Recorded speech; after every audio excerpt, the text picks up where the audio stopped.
Yo, yo, yo, party people! Welcome to Laughter Permitted. I'm Julie Foudy.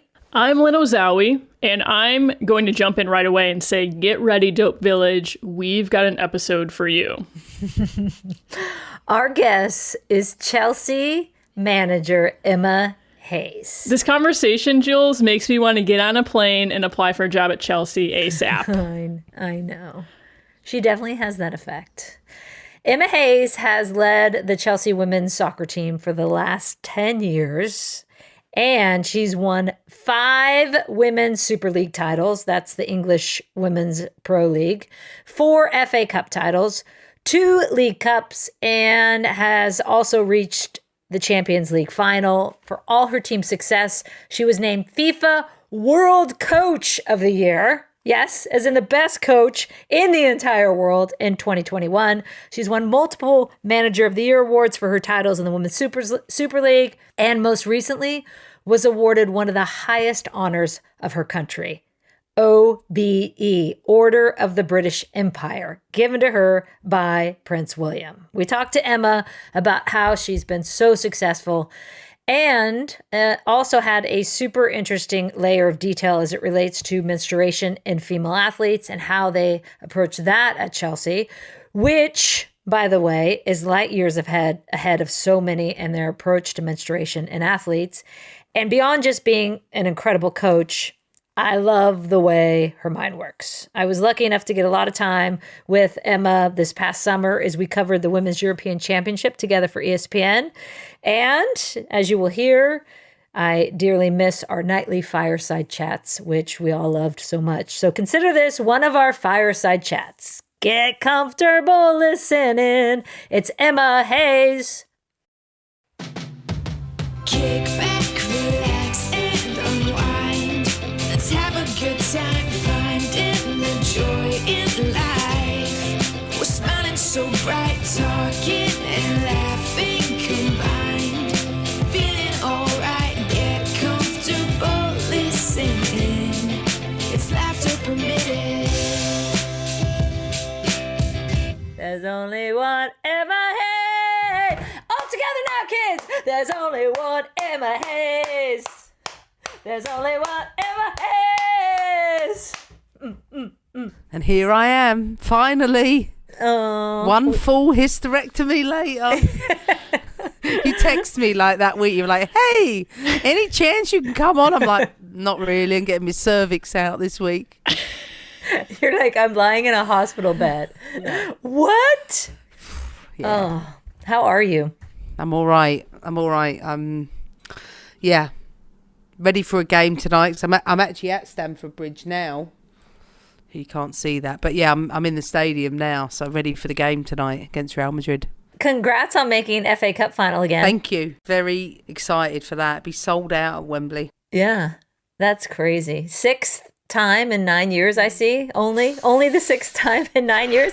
Emma Hayes, come on. 6 in 9. I know. Okay, Emma, can you set the scene? Where you're at, what you're doing, all those fabulous things. Well, I am here at Stamford Bridge. Pretty early evening. Crowd is building outside the stadium. It's Chelsea versus Real Madrid. So an absolute classic. Yeah. The bridge will be rocking tonight. These are brilliant. These are my favourite nights. I've never seen a game at the bridge. I need to do that. Yeah, especially Champions League nights. Yeah. You know, I could think of so many in the last 10 years I've been to that just the place lights up. It really does. Noise. I like night games, the lights, slick pitch. Yeah. Ooh. Two great teams. So cool. Yeah, it'd be great. Great atmosphere here tonight. Oh, they're crazy. That's going to be crazy. Yep.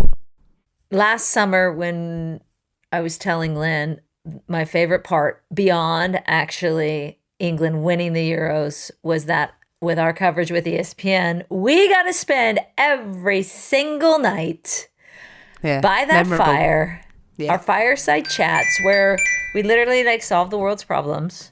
And That was Julie's cell phone, by the way, I think. What was that? yeah, I don't know.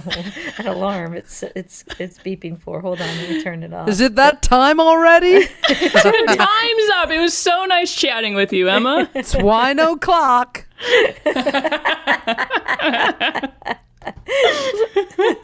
It was. It was. It's only 9:22 a.m. here. Oh, but right. Why not? It's 5 o'clock somewhere. Wine not. Wine not. Sorry. That was our every night. Wine not. Why not? We'd say Fireside. Yes, wine Fabulous. Not. It was- Bring the wine. honestly. Bring your glass. Let's go. So your hotel, it sounds like, had a really nice patio situation, or with the fireplace. Yeah, I mean, to put it mildly, I mean, my son and I came out there, and the only request we put in for was a swimming pool, because it's so cold in England. We were like, it's going to be warm. Let's have a pool. They said, we don't have a pool, but we've got a pit. And I thought, don't know how that's going to go. However, the most memorable days of those weeks was every night sat by the pit. Everybody sat, chilling out, relaxing, shooting the breeze, drinking some Coca-Colas, and a little bit of vintage Oregon red wine. I learned a lot about the Pinot Noirs from Oregon. Yes. Danielle and Laurie both taught me a lot about those, but tremendous, honestly, memorable, fantastic group of people put together, and to enjoy the Euros. For me, outside of England, it was such a brilliant time. Right? I know. I was so pumped you did that with us. We had great fun. Yeah. Yeah, and every night, Harry, there's this big grass field right next to it, so Harry would be running her 4-year-old all over, is he 5 yet? No, he's coming up Almost 5. Okay. Oh my gosh, he's a big boy. Harry would be running over the grass field, and then he'd come back to the chat, and then he'd be listening in, and all of a sudden you'd hear this, boring. Yeah. Boring. Yeah. Mom, was the only stop child talking. there. He was the only child there. But by the end, he was like, when are we going to see our friends? It's like, Well, and I said to Lynn, as we would have those fireside chats, we have to get Emma on the pod. And she's like, yes, we do. And so here you are, my friend. Thank you. we are happy to be here. I do listen in. I listen to the podcast on my drive in. Oh, you're part of the Dope Village. Thank you. I know. Thank It's you. true. It's true. Build a village. One of the things we talk a lot about, and which is your story, your backstory that I love on this pod, is that, that it's not always linear, the path. And you've had a winding path to success. Can you give us the condensed version of your path to Chelsea? Yeah. Wow. Condensed path to Chelsea. Grew up in London, inner city kid, playing on the streets, playing in a culture where didn't have much football, much opportunity. Started playing for Arsenal as a youth player. Probably one of only 5 teams in the country, it felt like, that was organised. And grew up in a time and a place where girls and women's football just wasn't the norm. Right. 17, 18, decided to pursue coaching badges, more because my uni mates, my college pals, couldn't get it together and they needed organising. So did that more as a favour than as a passion, and then started working in really community-based sports development projects in inner city London. And then one guy said to me, hey, listen, do you want to go and work in the US for Major League Soccer camps for $120 a week? And I was like, yeah, sounds an enormous amount of money.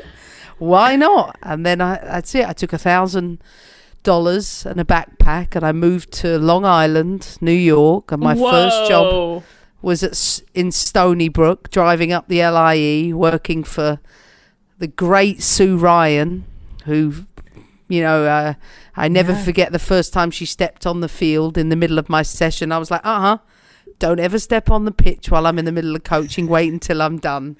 We laughed about that many times years later. But I went from Stony Brook to coaching the Long Island Lady Riders, a W League team, From there, I went to Iona College, a small Division 1 school in New Rochelle, via various ODP, state, regional, plus so much in New York City, to then coming home to coaching for Arsenal's academy team as their academy director and coaching the women's team along with the legendary Vic Akers.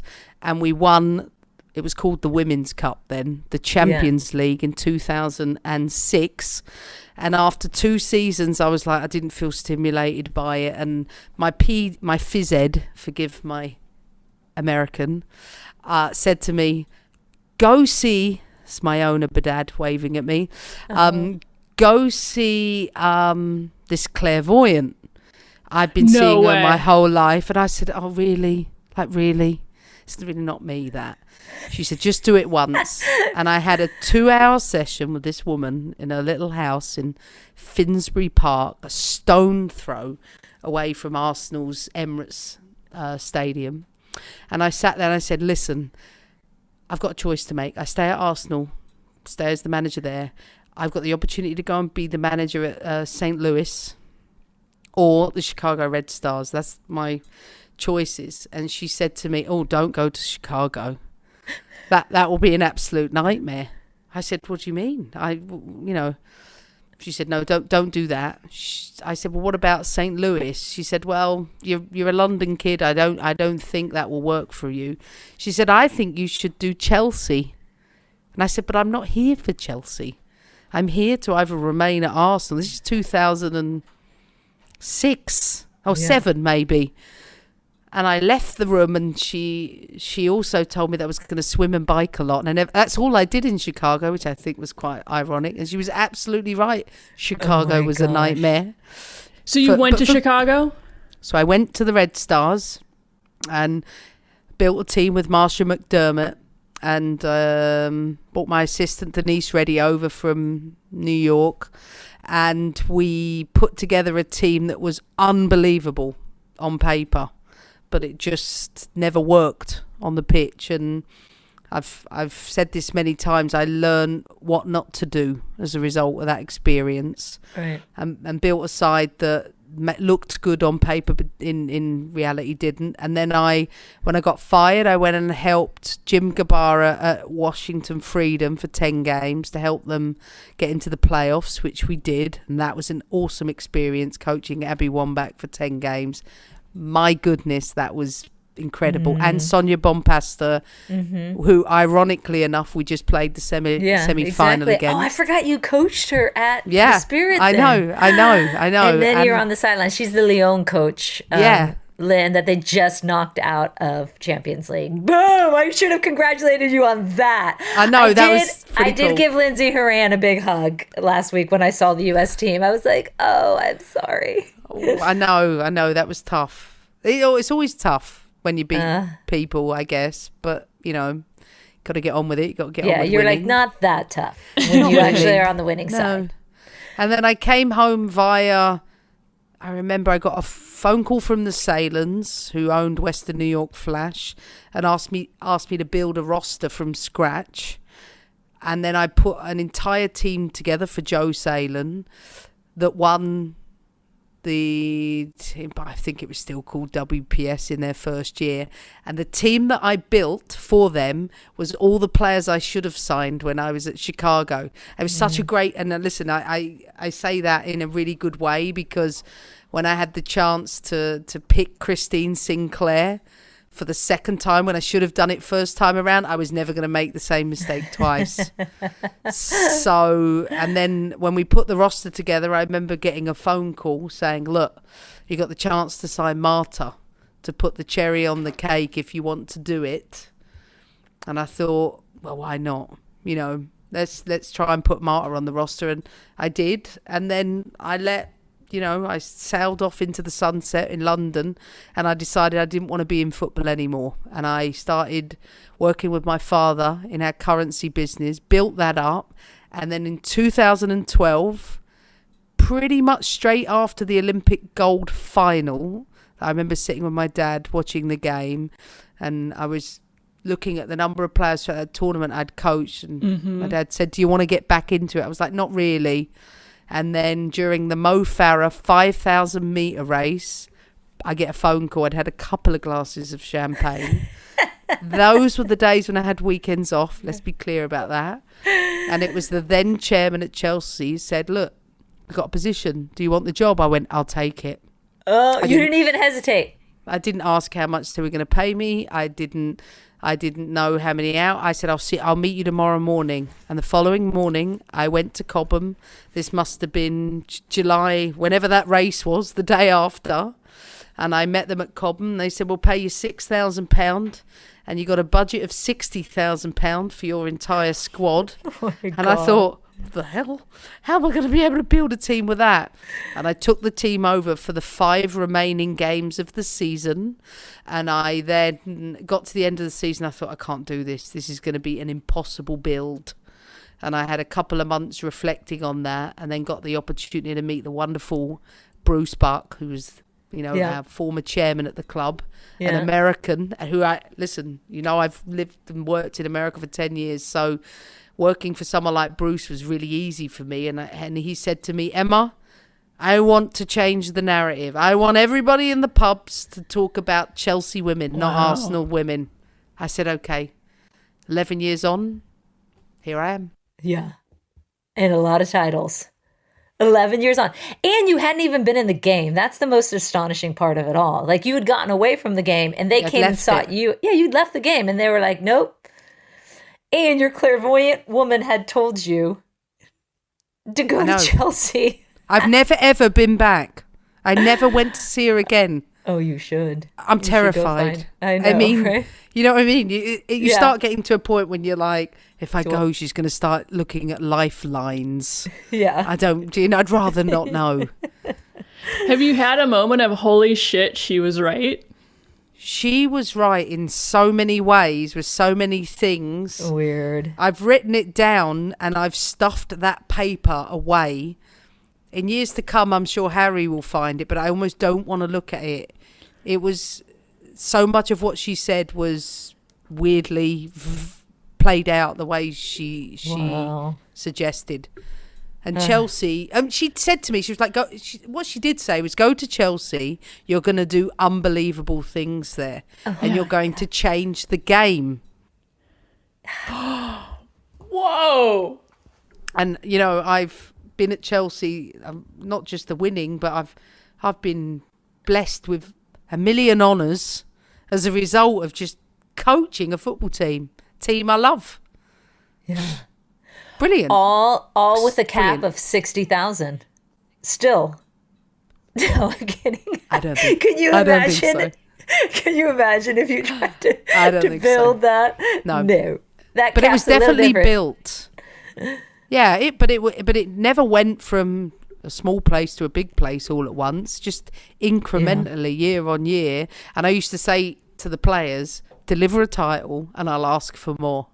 And to be fair, I behave the same way now. I will not give anything out. It has to be earned. And as soon as I sense a lot of entitlement, I will let the players know, we're not doing it. You're not having it. We're going to earn it again. You that hunger and that humility, I think, has to be central.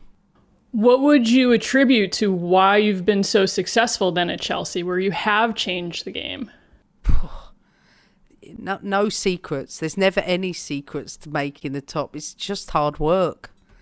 But you got to be smart about it. Of course, I've had brilliant people around to determine that.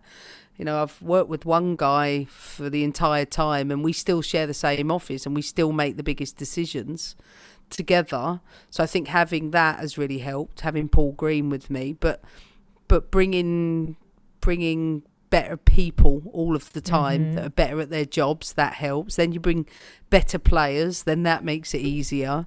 And I think it's bit by bit. And then there's that recognition. I've always said that the hardest titles to win are the first one. It's so hard to get the first of anything. And then it's when you get a few in, you're like, oh my God, how do you maintain this? How do you keep maintaining this when everyone Right. is at the same level but also hungrier? And that is, I think, finding those margins is something I've always prided myself on. I don't stand still with it. I don't sit there and, like, I've had a lunch meeting today. It's all about planning for next season, even though we've got a huge game on Saturday. What I've learnt is that you've got to be one step ahead all of the time. And the minute I get too relaxed or too complacent, all I remind myself was how it feels to lose. And I hate it. Hate losing. The moment you have too many wines by a fire, you know that by a fireside chat, you know that no, that was actually a good break for you. I never said that I don't enjoy my summers. Yeah, right. You're allowed summers off. I absolutely, I like to giggle. I like to laugh. My I mum like always to says to me, giggle. my mum always says to me, she's like, you're so serious. You look so serious on camera. Emma." I'm like, I know. I do it just to like, because I hate that part of my job, in fact. The press part. It's the boring bit. Boring. Well, I read that you consider yourself an introvert and that quiet time is really important for you. Why is that? Because of you just get so overstimulated in this job. Is the number of interactions per day, conversations. Yeah. You know, whether it's on my drive in, you know, I might have phone calls that have been scheduled. The minute I hit the building, I'm telling you, Denise will be at the door. Like, we need to go over this. And then Who's the analyst, Denise? my assistant. Denise is American. from New Jersey. Yeah. Yeah, right on. Top class. But she is my drill sergeant. And I'll walk in the building and it'll be, we need to go over this. And then the analyst will say, we need to go over that. And then operations will say, can we run the schedule by you? And then Paul will be this, and then the players will be that, and everything has to be. I think having a child helped me manage that better, because what you do when you have kids is you realise you have to manage your time better. So I'll literally just say, spit it out. What do you need? Get on with it. Move on. Next one. Next. I often say it's like a doctor's surgery. Like, I've done with that one. Go, okay, that one. Next one. Which helps me, but sometimes I think I don't get the quality time. I don't always get the quality time I want with the players, maybe, because my job over a period of time has taken on more responsibilities. Like today, I'm here meeting with a wonderful woman called Janet Smith who works for the Dodgers and is involved with the planning of Stamford Bridge or in our future, like getting opportunities to sit down with her, or meeting with agents, or meeting with ownership, media commitments. There's always a lot of other things that come with the territory. Right. Popular. So then what do you do to get that time for yourself? My baby boy is my time, and international breaks is been something I've changed, maybe more so this year than ever, that when international breaks come, I take the probably mental and physical space from the training facility. You never really stop working, but driving to and from work I drive 3 hours a day every day for the last 10 years. Whoa. Like, that takes its toll. Sure. Plus, get Harry to school and, get enough time for him. So when international breaks come, I do a better job of recovering for like a 10-day block. Then go again. Like now we've got a game every 4.76 days until for 7.5 weeks. So it works in blocks and chunks. 4.76 days. I know, trust me. Then you start counting backwards to the end, and all I know is that, the last day in the calendar, I work backwards from that. Then I think I've got a Beyonce concert somewhere sandwiched in that last week. And Hell then yeah. Do not miss that. No, definitely not. Definitely not.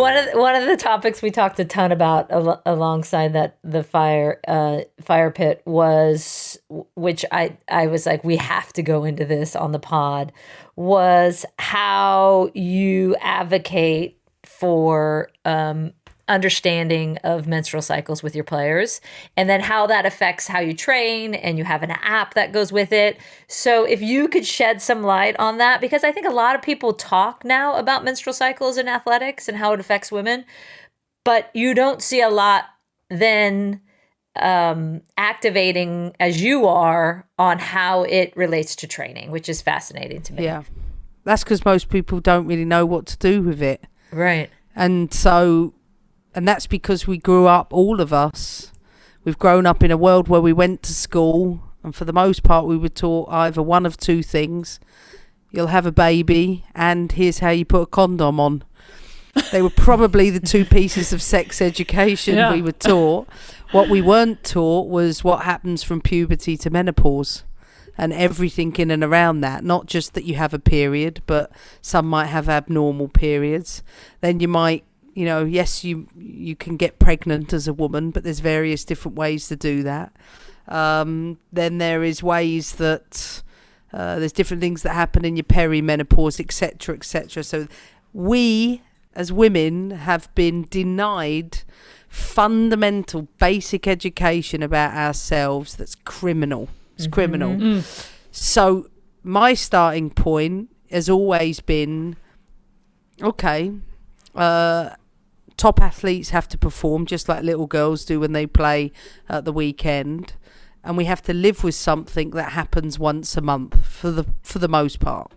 So how do we best do that? Because it's not as straightforward as saying, oh, you got period pains, don't train. You got period pains, oh, we can't play the game. No, you have to train, and you, of course, will play in the games, but putting into practice the application of what you eat, when you eat it, how influential sleep is, the type of movement programs you need to do in various phases of your menstrual cycle, the right supplements to take to help support that. And I think over a period of time, what we've done is, the monitoring of their periods, of each player's periods, has helped us not just to understand how to get the best out of them, but recognise that there is so many links. There's so many links and correlations to menstrual cycle and injuries and types of injuries and the avoidance of those injuries. Because it's not as simple as just saying, okay, we have an understanding of our players' menstrual cycle in their 4 phases. We refer to them in 4 phases. Phase 1 is when estrogen is particularly high, and estrogen is, as my menopause doctor tells me, is like liquid gold. It's the stuff that makes us feel strong. It's the stuff that makes us feel great. So parts of phase 1 and phase 2, when our estrogen is surging, that's when we feel particularly strong. It's at the moment that there is a drop in that hormone plus progesterone that we start to run into problems. And those drops happen because it's natural for us as a woman within that 23-day cycle, that the middle part of that's when is the best time for us to ovulate. Nonetheless, that period when there's a decline in your hormones is there's a greater risk of whether it tendon muscle injuries around that time. And I'd be here all day going into great depth about it. But what we have learnt is that everything that you have to do, from your prehab programs, your movement programs, have to factor in, and here's the tricky part: player A might be in phase 1, player B might be in phase 4. Yeah. Which activation does she need? What food does she need? Right. Within the training load, has she got an injury history that might create some... So it's a multidisciplinary, I think, attempt to manage that. And often I think people, they look at our environment, they're like, oh, how can we bottle that up and buy it? It's not that straightforward. It's actually getting it right from the head coach to your movement coaches, your medical team. Everybody must be in complete sync. Yeah. Speak the same language. Incredible. And remembering that, I know in our world we say this all the time, your starting point is that women are not small men. Mm-hmm. Oh, wait. Wow. Well, we've always been trained like that. Given uniforms like that. Yeah. You're trained like that. Trained like it. programs. Yeah, everything. Yep. And it's coming from there's not enough research been done on, what's best for us, etc. You just get treated exactly the same. And our starting point has been at Chelsea is the opposite. We're not that. And our thinking has to be outside of that. And we challenge the stereotypes, even internally. Even if we've got staff that will come into the game, they'll come from the men's game. The first thing we'll do is we say to them, don't say a word for 2 weeks. Listen. I don't care about your knowledge right now. It's not about how much you know. That. My gosh. I want you to listen and learn. That in this environment there's been 10, 11, even longer than that. Like my interest in this area came when I was a college coach in the US, actually, when I was the head coach at Iona, and we had 3 ACL injuries in a college season. I was like, this is not all coincidental. I'm causing this. I'm creating this. You didn't say it was the field. And it isn't the field. There's many factors that play into that. And for me, the most important is training methodology. Training methodology is the number one most important thing, and yes, all the mechanisms around it to support the player, but there's a lot of work that goes into it. I think you gave me a quote of your injury in terms of I can't speak today. Your injuries decreased by a certain percentage based on some of what you've implemented, right? I'm having a knock wood moment, especially the biggest injury. Yeah. That big injury hasn't been in our environment, I think, for 6 years. I don't even want to say it out loud, but I'm not saying it, but it involves a knee. I think the important thing to mention is that our knowledge and our understanding is not about it's about performance first and foremost, like getting people to perform at their best. Injury prevention is part of that, but ultimately, if I've got let's take a centre forward who's suffering with endometriosis, the management of that player, as much as a goalkeeper who, for example, in phase 4, so many things are affected. Your dexterity, your coordination, all of those things. So when a goalkeeper may drop balls a lot in phase 4, there may be a reason for that.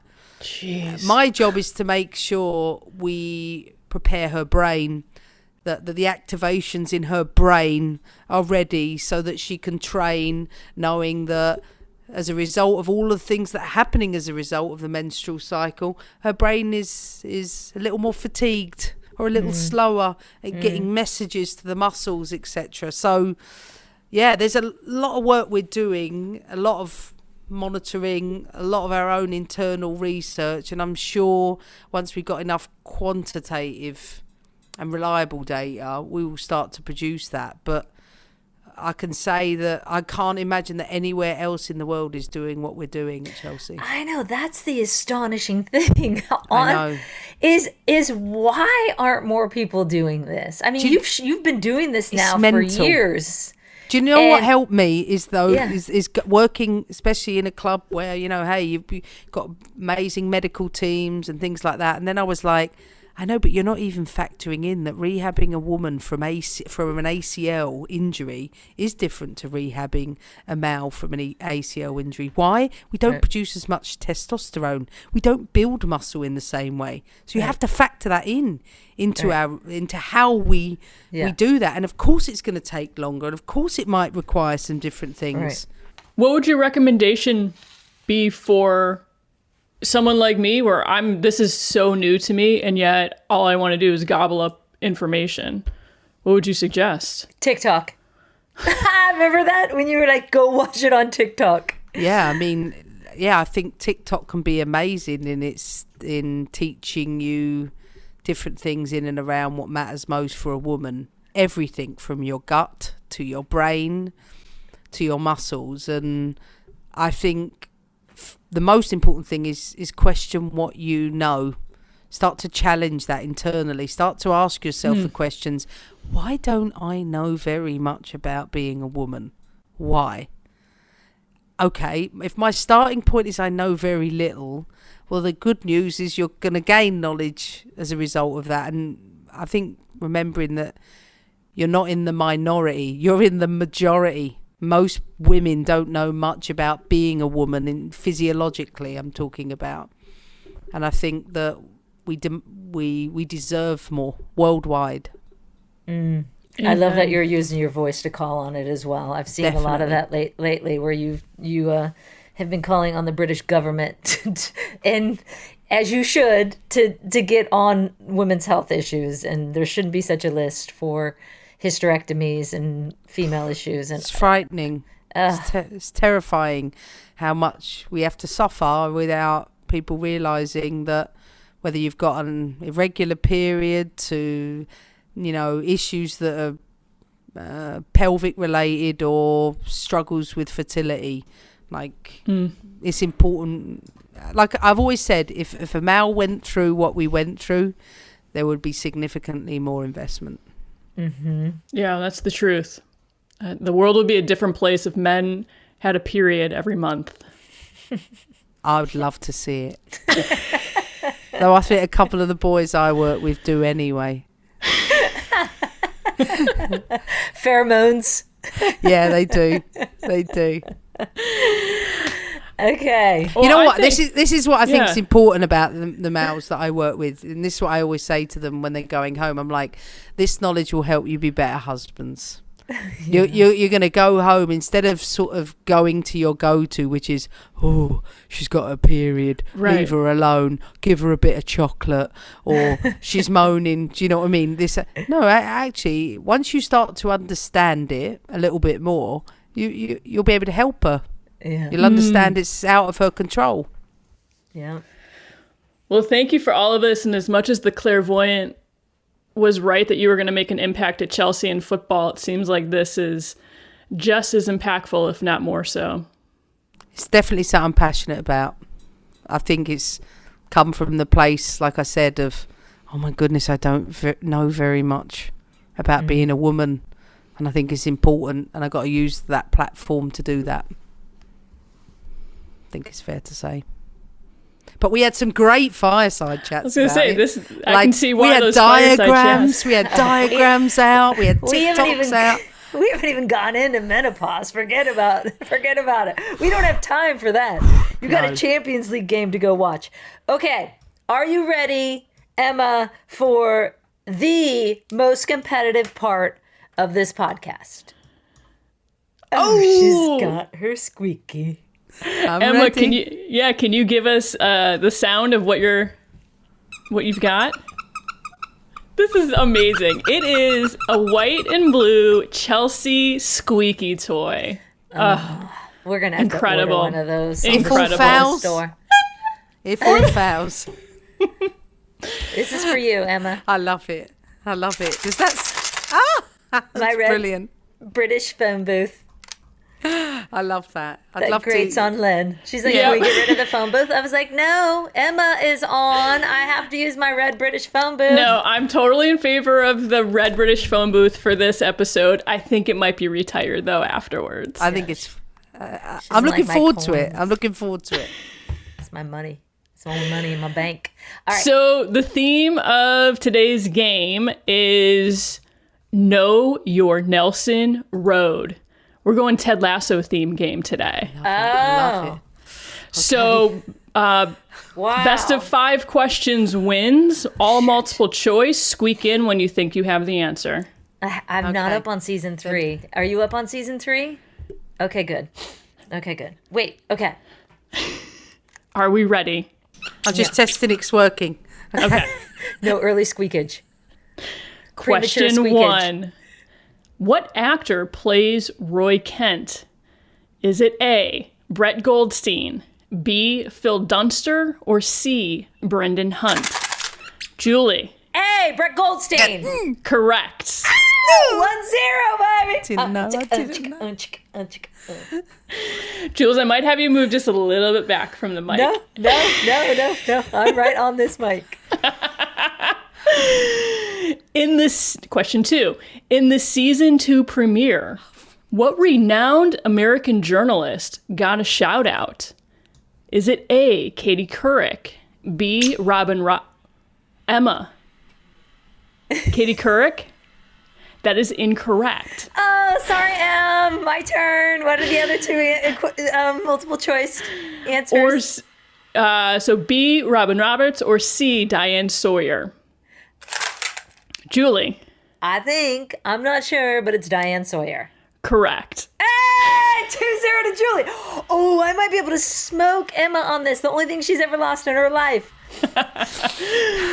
Question 3. Oh my God, I've never gone 3-0. I don't think, Emma. It could be against you. Just saying, no pressure. No, I'm ready. I'm ready. I mean, Okay, you lock know, in. Let's go, I'm Emma. ready. Let's Lock go, in, Emma. I'm ready. Emma. I'm already getting moody. Question 3. Ted Lasso previously coached American football at which university before taking over at AFC Richmond? Is it A, the University of Iowa, B, the University of Tulsa, or C, Wichita State? Emma. A. Incorrect.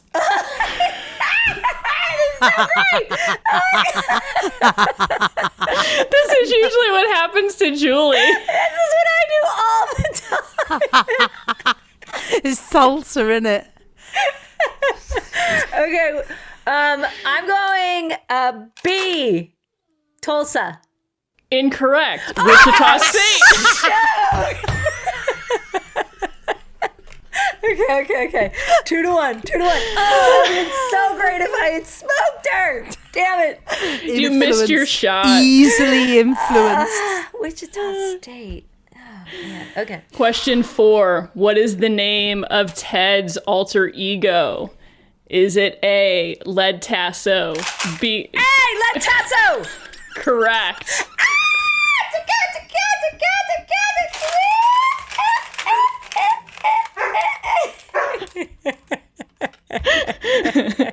Oh, man. Oh, 1-0. Julie, Julie wins. You won.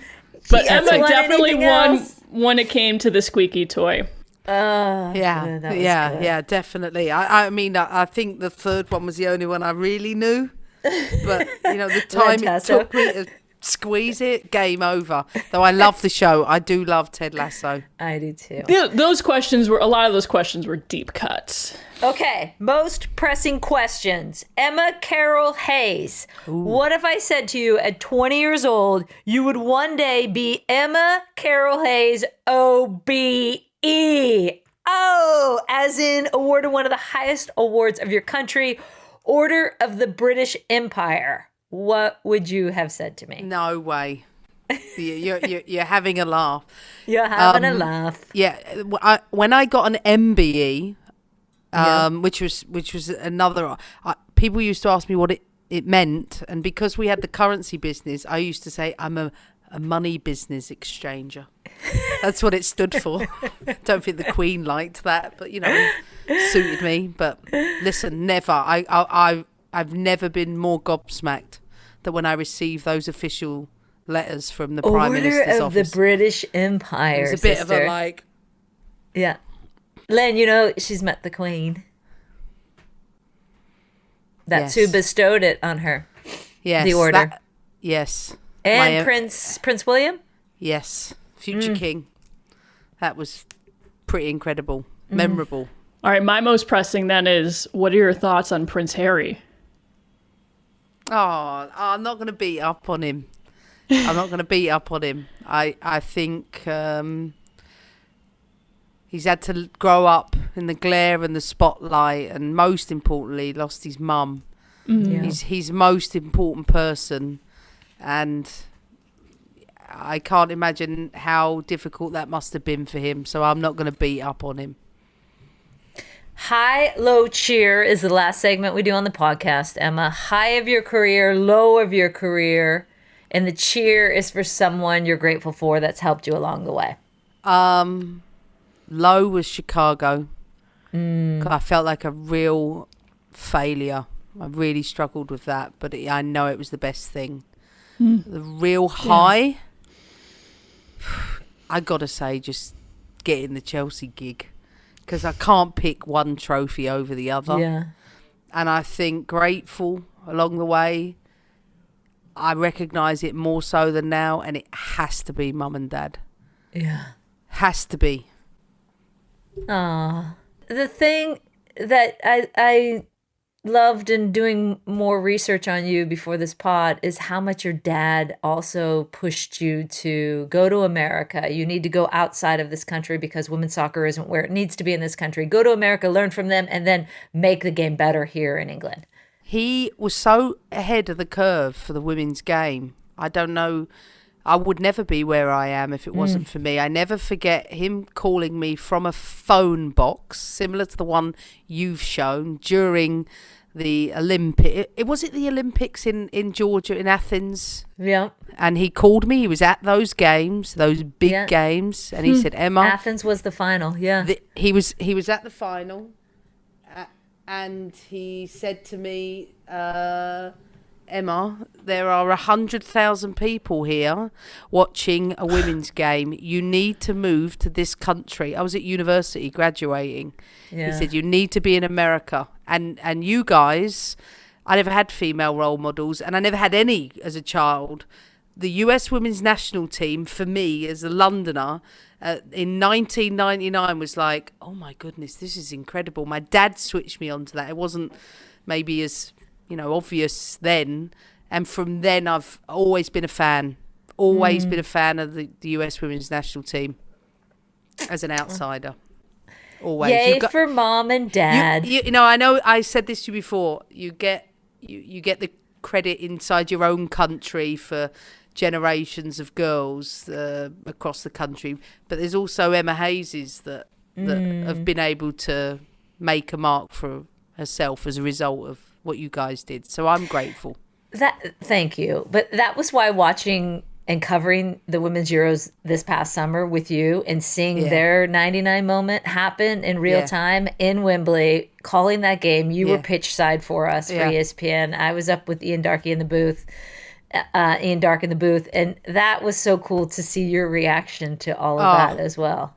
It was moving. It really did. It was. But what I've seen it do for the game since then has been unbelievable. It really has. It's kicked the game on no end. And to think there's going to be an FA Cup final next month with a sellout crowd of almost 90,000 people, that's the work we've been doing. It's amazing. Yeah. Best of luck, by the way, in Saturday's Champions League game versus Barcelona, first leg of the semi. You guys are 1 point back in the league race with a game in hand, and running towards the end line. So I'm proud of you, Mama. I'm proud for all you've done. Appreciate it. I'm going to keep pushing. Will you please give Harry the biggest of hugs for us? I definitely will. I'll tell him his friends have called him. Aww. See how he's doing, and I miss you.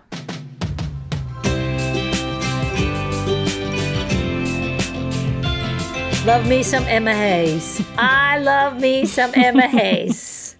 I'm into. She's awesome. Takeaways.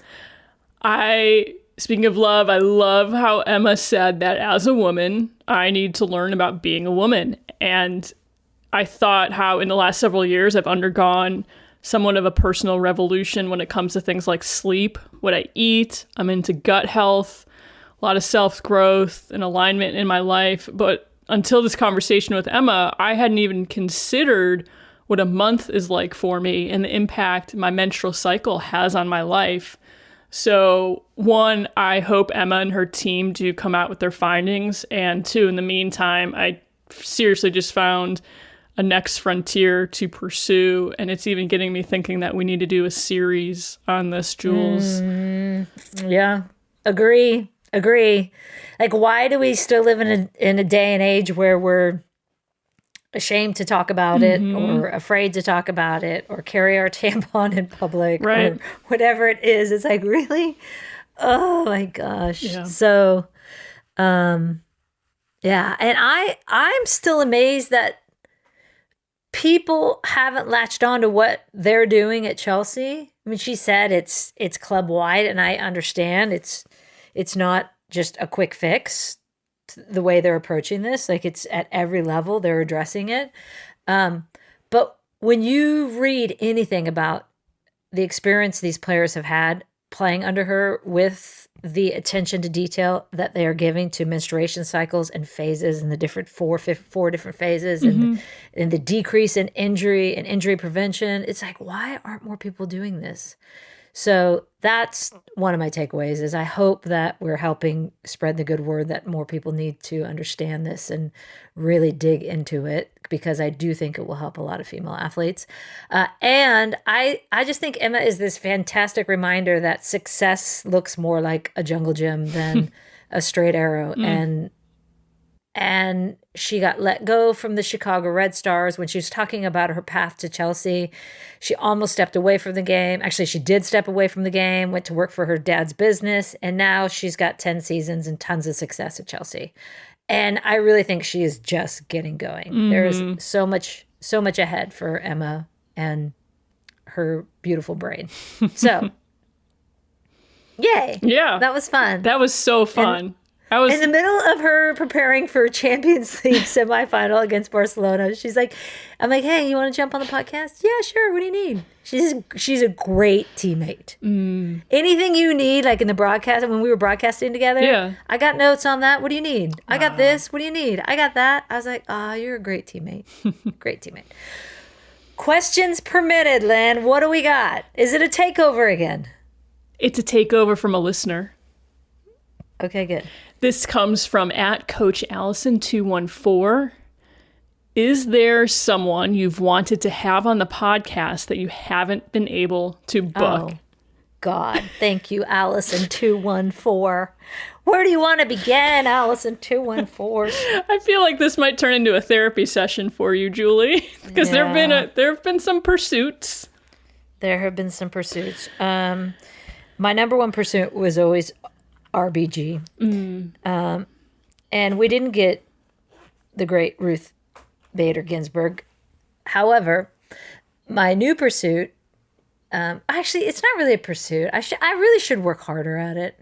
I just feel like there's no way I'm getting her, and so I don't really try, and that's just giving up. That is giving up. And you know what, Allison, is it 214? Allison214, you have just re-inspired me to go after the great Michelle Obama. Let's go. I would love to have Michelle Obama on the pod. I just love her. I think so it can much. happen. Yeah, I know, I do too. But, I don't know. I get guilty. I'm like, these people are so busy. They're not going to want to come talk to us. And then I'm like, I don't know. But maybe. Thank you. I've been re-inspired. What about Diana Taurasi? Oh, yeah, we've tried for years for Diana Taurasi. Oh, she's a love. I love her. I think she'd love our podcast. Oh, she's just so hard to get for right anything. In. Yeah, she'd be great. Yeah. For so long, we tried to get Sue and her together, and then we couldn't get the two. So we finally were like, okay, come on, Sue. Yeah. Sue came on. Do you remember back in... Come on, Dee. Do you remember back in season 1, we did have an interview scheduled with them? I want to say it was in LA, and for some reason there was a conflict where we couldn't get there. And then little did we know. Oh, we did? Yeah. I did not know. I forgot about that. I want to say it was maybe December 2018. That would involve an email search, which I'm not going to do, but just to say that ever since, really since the beginning of December 2018, 2019, 2018, I think, time, it's It's a blur. Who do you want, Lynn? So the two I'll put out into the universe. I've mentioned Sarah Blakely in the past. I have not done the hot pursuit. I have sort of felt that this is a universe. Founder of Spanx. Yes, that this is a bit of a universe request, and when the time is right, it will be right. I do think the time is right now, though, for us to talk with Jennifer Garner with the connection to Angel City. Yeah, that's another one we've had on forever. That's another one though. Jennifer, I think we're gonna. I think could it be the same thing that you're hesitant to ask because she gets so many requests? Yeah, exactly. You're very thoughtful that way, but maybe we gotta get it. Gotta give it a shot. I really need to be less thoughtful. Okay, the other one, which my friend who was with us this week, Jen, who's a lobbyist in DC, who's awesome, was like, who do you want? And so I was talking about Ruth Bader Ginsburg, and she's like, what about Justice Sotomayor? I was like, let me think about that. Yes! A hot yes! So, come on, Jen! Let's get Justice Sotomayor on. All right. That was a good question. Thank you for that, Allison. I appreciate you. Dope Village, thank you for taking time in your day to hang out with us. And thank you, as always, to Ally and Dick's Sporting Goods for their fabulous support. And, of course, to Kate Diaz for our theme music. And remember, as always, kids, sing it with us. Laughter permitted. I like to giggle.